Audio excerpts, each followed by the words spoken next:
The Tesla Cybertruck, it's done.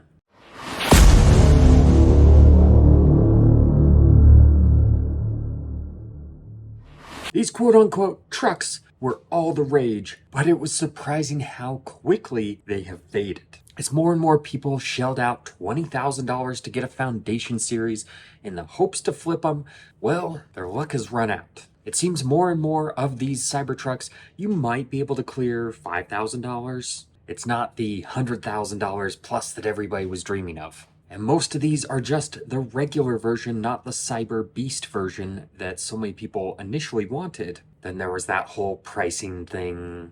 But since then, auction prices and sale prices and listing prices keep going down and down and down on all the Cybertruck models. When you actually sit in one, you realize it's honestly not that practical in terms of its rear seat capabilities or putting stuff in the bed. Yes, it can do some stuff, but it's really not the truck that most truck people are used to. It's more of a lifestyle vehicle. And in that regard, it's great.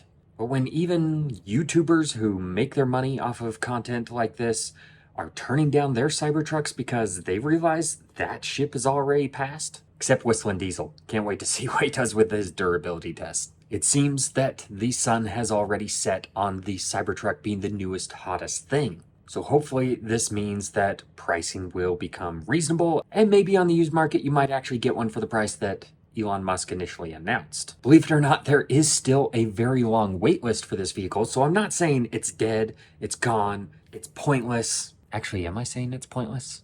I don't know. But what I am saying is the new hotness has already worn off, and in record time. Look at, say, the Porsche 911 GT3. You can still buy one over MSRP if you want. And that's been around for a little while. They have the RS model, and that's going for significant amounts over MSRP. Now, of course, there's lots that Tesla could do to revive the interest in it, adding the full self-driving that they promised, tweaking the software to get more range, offering an exterior that doesn't rust, and making it more of a truck. But if you know Tesla, they don't rush out to iterate things. It's gonna be a long time before you see any real changes with the Cybertruck outside of software tweaks and minor updates. But it begs the question, what else has faded into obscurity this quickly? Few that come to mind is the new Nissan Z, and maybe even the manual Supra. Haven't heard much about that lately. What do you think? Has the Tesla Cybertruck faded into obscurity, or are we just seeing the calm before the storm of sales? As always, make sure to drop a comment and check out some of my other videos while you're here.